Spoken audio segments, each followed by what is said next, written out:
You know, in the Northwest when I grew up, I never heard the word meditation. And I heard the word, I think, the first time, around the time the Beatles started meditating, went to India with Maharishi. And when I first heard about that, I thought meditation is a fad, and it's a waste of time, and I wanted no part of it. I said, it's fine for the Beatles, and I hope they keep making music. And then I heard a phrase, true happiness is not out there, true happiness lies within. And that phrase had a ring of truth to it for me. But the phrase doesn't tell you where the within is, and it doesn't tell you how to get there. So it's a very frustrating phrase. Then I start thinking, wait a minute, maybe meditation is a way to go within and find that happiness. So I suddenly got very excited about looking into meditation. And I found out there's many, many, many forms, as you heard from Bobby. One day my sister called. I have to tell you, I looked into many, many things. I read many books. I talked to lots of people, asked a lot of questions. Nothing I found seemed right. And then my little sister called and said she started Transcendental Meditation as taught by Maharishi Mahesh Yogi. I listened to what she told me about it. It sounded very good. But more importantly, I heard a change in her voice. More self-assuredness and more happiness. And I said, I want this thing, and I went and got it. You know, I talked about this before. People say, David, if you're so happy and blissful and you want to do this, how come you make these films you do? And I say that stories, you don't have a story that's just a flat line of happiness from beginning to end. Stories have conflicts, all kinds of life and death situations, so many different types of characters, conflicts, and that's the nature of stories throughout time. And I say, keep the suffering in this book or on the screen, but not in your life. And I say you can be very, very happy shooting a death scene. It's part of the story. And it's a thing that you should understand human nature, understand suffering, but you don't have to suffer to show suffering. How do you reconcile the anxiety of the creative process with the ambitionless peace of meditation? This is a great question. Before I started Transcendental Meditation, I thought, Bobby says David hates the word calm. I do hate the word calm. Because I thought maybe this form of meditation in general is going to make me very calm and not want to work, or make me want to start knitting doilies. And I said, I do not want that. And artists want to have an edge. They want to have a power. They want to have their own voice and do their thing. Another thing, I didn't want to join something. And I thought, I have to overcome these things to go down to the center and learn to meditate, learn Transcendental Meditation. And what I found was that when you transcend every day, Transcendental Meditation is a mental technique. It's not a religion. It's an ancient form of meditation that Maharishi revived for this time. In Transcendental Meditation, you're given a mantra. A mantra is a very specific sound, vibration, thought. And this mantra you're given is like a law of nature designed for a specific purpose. And that purpose is to turn the awareness from out, 180 degrees to within, within, within. And then you will naturally dive through subtler levels of mind, subtler levels of intellect, because each deeper level has more charm, they say, more happiness. And at the border of intellect, you transcend. You experience the big treasury, the big unbounded ocean of pure consciousness. And this consciousness within has qualities. In that beautiful ocean, eternal, always been there, is unbounded intelligence, unbounded creativity, unbounded happiness, known as bliss, unbounded love, universal love, which feeds personal love, unbounded energy, unbounded power, unbounded peace. It stands to reason if you could experience that, and every time you experience it, you infuse some of that. So you truly begin to expand whatever consciousness you had to begin with, and all those positive qualities. And there's a side effect to expanding consciousness and those positive qualities. The side effect is negativity starts to lift away. Stress, traumatic stress, anxieties, tension, sadness, depression, hate, anger, need for revenge, and fear automatically start lifting away. Just like when you ramp up light, automatically darkness goes. It's so beautiful for the human being. And I call negativity the suffocating rubber clown suit of negativity. It's stinking, old, heavy rubber. And it's not nice to be in that. And when that starts to dissolve, it's so beautiful. So I say practicing Transcendental Meditation, transcending every day, is like bringing in the gold and saying goodbye to garbage. And you get way more of an edge. You're diving into unbounded creativity. Stands to reason you're going to get more creative, more happiness in the doing, more energy. It serves the work. You don't lose your edge. And I say negativity is the enemy to creativity. When someone's really depressed, they can hardly get out of bed, they say, let alone work or catch ideas. And I say negativity squeezes the tube that these ideas flow through. It cramps everything. Real bitter, selfish anger, it poisons the person, and it poisons the environment. When all this stuff starts, bringing in the gold, saying goodbye to garbage, ideas start flowing easier. When you expand consciousness and more and more, that ball of consciousness, you can catch ideas on a deeper and deeper level. So beautiful for the life, so beautiful for the work. And yes, thank you.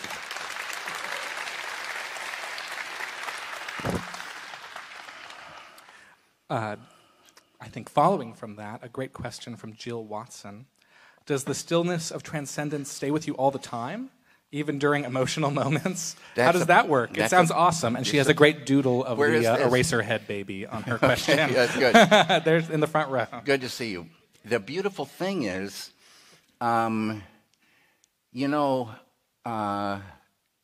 if you save up your money and you want to get a gold Cadillac, and you finally go down to the dealership and you get that car you just love. You're so happy about that car, and you just love it so much. You keep it clean. You love driving it. You're really, focused on that car when you're driving, smiling about it. A year later, the car is dirty, got some dents in it, there's some stuff on the rug, and it's like the happiness came, but it kind of goes away. And then that phrase, true happiness is not out there, true happiness lies within, is a true thing. The more you transcend, the more you build up this happiness within, and it doesn't go away. It stays. You got like a little bubble of happiness inside. And this bubble of happiness is so beautiful. It's like a flak jacket. The things that used to almost kill you, they don't get you so much. And the people that looked so frightening, they look more and more like a friend. That boss that used to give you so much trouble, you're worried about losing your job, you kind of start liking him, even when he says these things to you. And you understand why he's saying it, but it doesn't bother you so much. You want to put your arm around him and take him for a coffee. It's really beautiful. And this happiness grows and grows. All those attributes grow and stay with you. It's so beautiful. And here's a question from Stefan. What on-screen moment best encapsulates the transcendental? And maybe that could be in your own work or in others' work. I think music has a power to get you, in a beautiful place that's reminiscent of transcending. And so I guess any number of, scenes that have some kind of music that gets you are those moments that come closest possibly.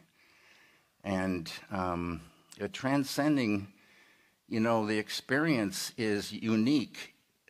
It's, you experience it and you say, wait a minute, where has this thing been? It's so blissful. And this thing of bliss, they say bliss takes up where happiness leaves off.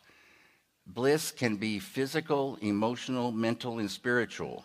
Your body can vibrate in happiness. The emotions just sing, and the mind sings, so happy. And it's a spiritual thing all at the same time. It's very, very beautiful. Thick, beautiful bliss is within every one of us. The big treasury is within every human being. And it's every human being's birthright to one day unfold that and enjoy supreme enlightenment, the full potential of the human being. It's very, very important. And I just have to drift away a little bit.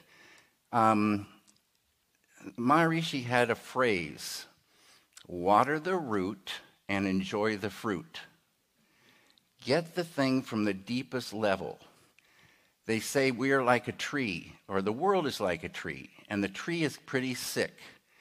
The leaves are turning yellow, some of them are brown, and there's charities for all these leaves to try to get them green again, but it's on the surface.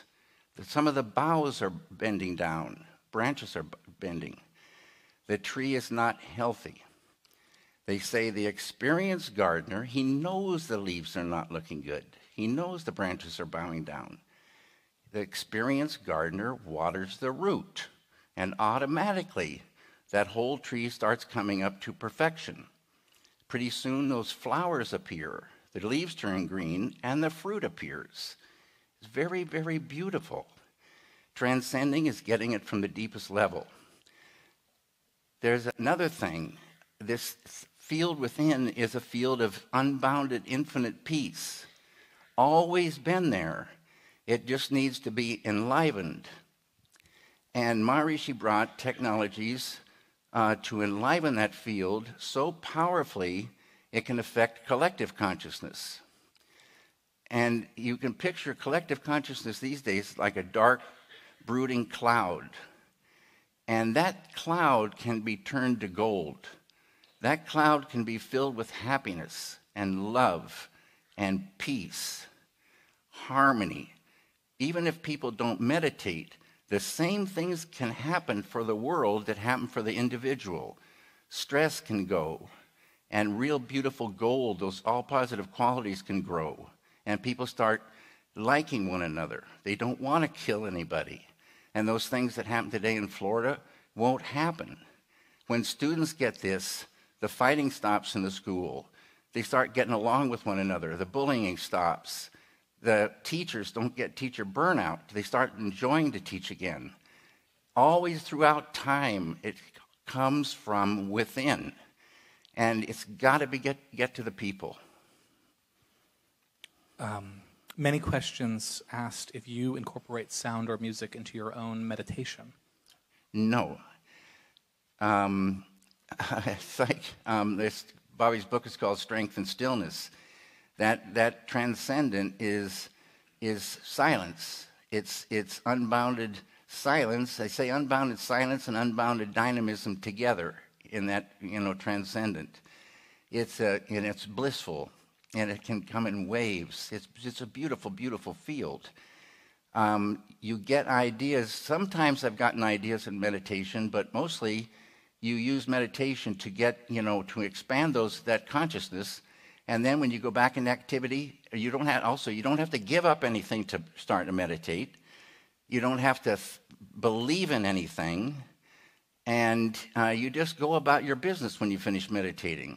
And what my personal experience has been is that ideas start flowing. And once in a while, I get an idea I fall in love with. And that's a beautiful, beautiful day. When you get an idea, you see it, you feel it, you hear it, and you know it. And then you just stay true to that idea when you make a chair or a painting or cinema. Stay true to the ideas that you fall in love with. And that incorporates, sound and picture and light, costumes, makeup, certain way people speak, the speed of things, the fast or slowness of things. All these things are dictated by the idea. The idea is the thing. So we'd love to welcome Bob Roth back to the stage, and the two of them will continue to chat. Thank you so much for your questions. Sorry we couldn't get to more. Bobby.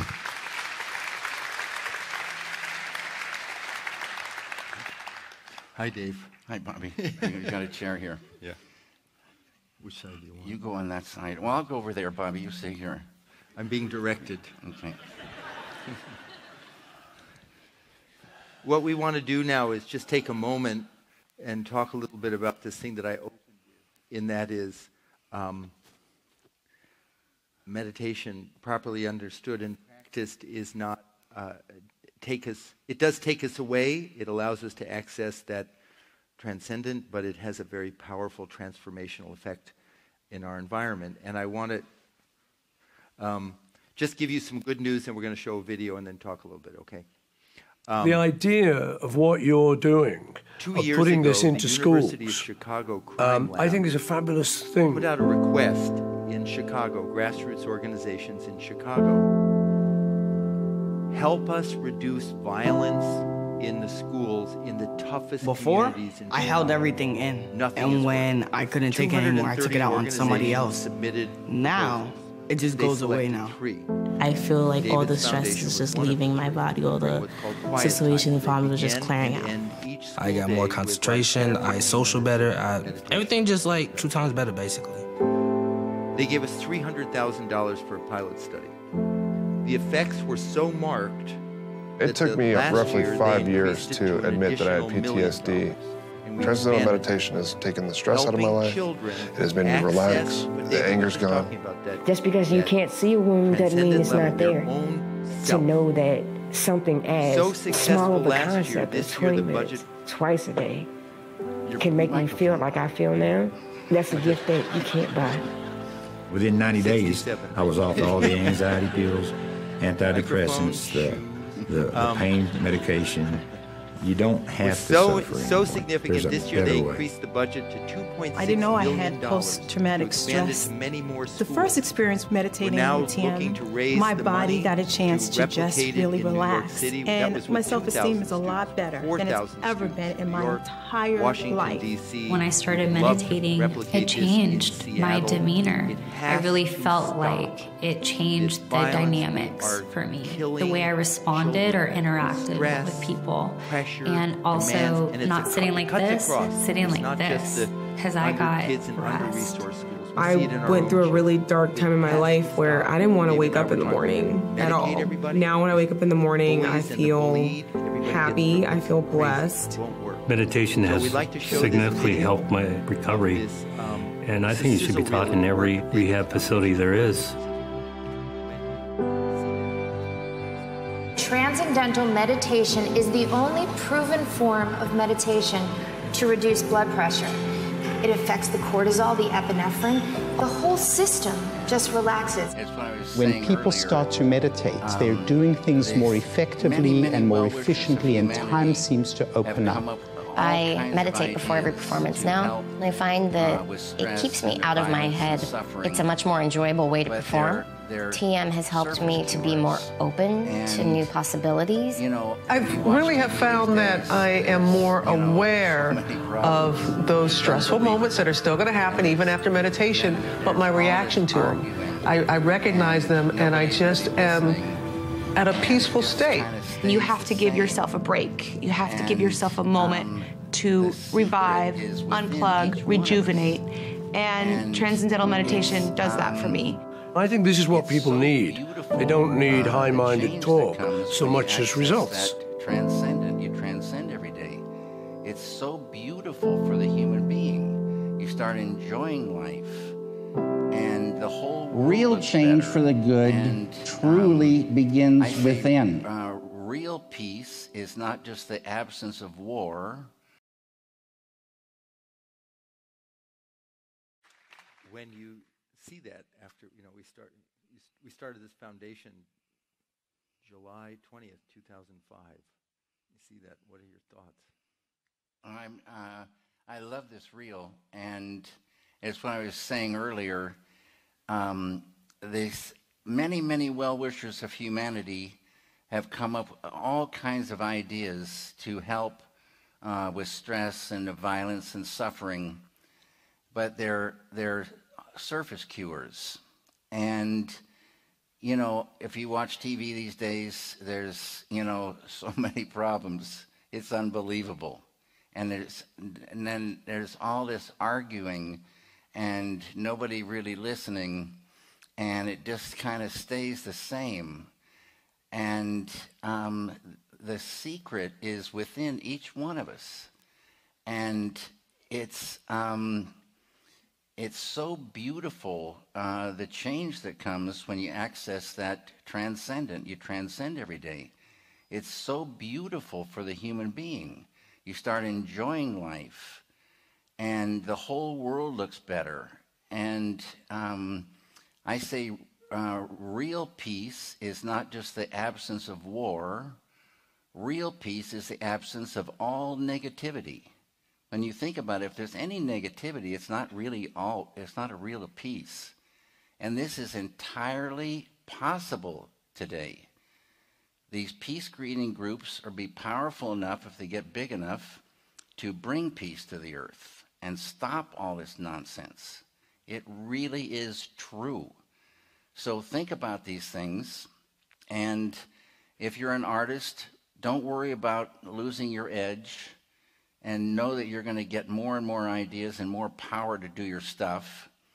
And it's okay to, be, a TM meditator. You don't have to tell anybody if you don't want to.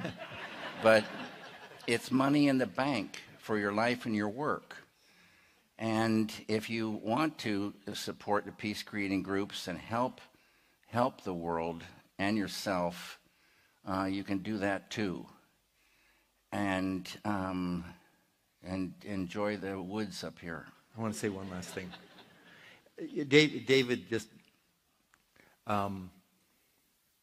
you could listen to this and you can say, well, peace and happiness and change the world. And I was in a meeting. I had taught a reporter, this was in 2007, I taught a reporter to meditate, and he was doing interviewing Maharishi, and he was doing 50 years, because Maharishi's TM organization was 50 years. And it was a sort of a perfunctory conversation and, niceties. And then he said, my real question is, I think, you should dial it down, Maharishi.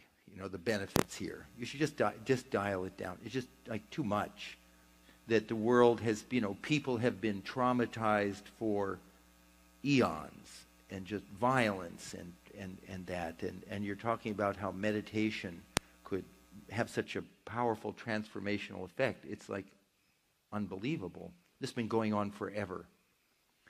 And Maharishi acknowledged what he had to say, and then he said, you can have a room that's been in darkness for one day, and you can have a room that's been in darkness for 1,000 years.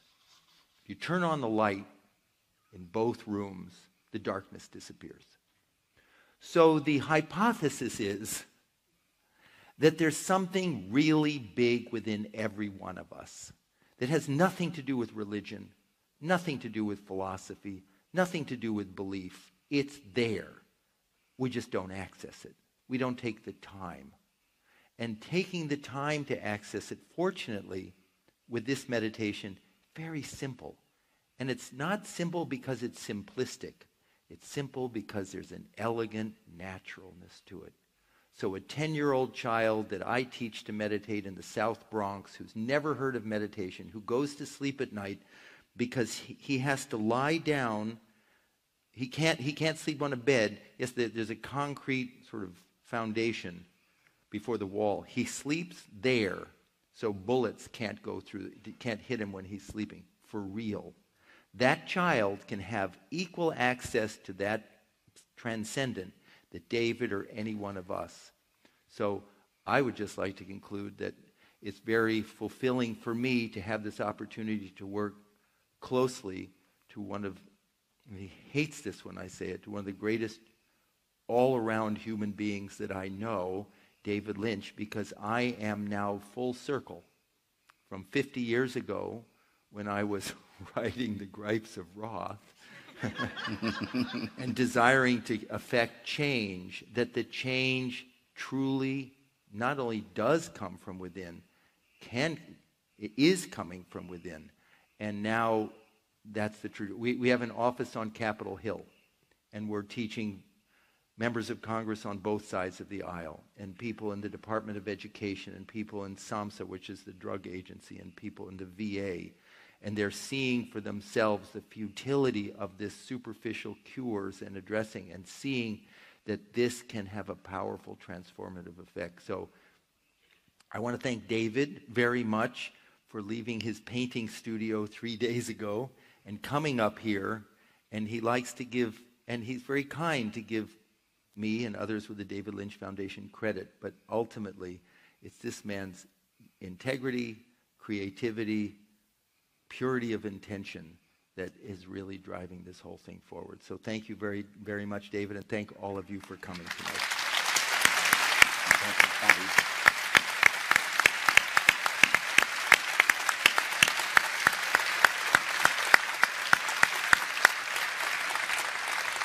Thank you so much, Bob Roth and David Lynch. So they'll be going around the curtain here. One more thing. I just want to say, Bobby Roth has been a TM teacher for 45 years. He's taught thousands and thousands of people. He works 24/7, for others, and gets a big happy charge doing it. And his book, Strength and Stillness, get a copy of this thing and get one for a friend. And let's get going on a happy, peaceful world and happy people. And I wish you all the very best. Thanks a lot.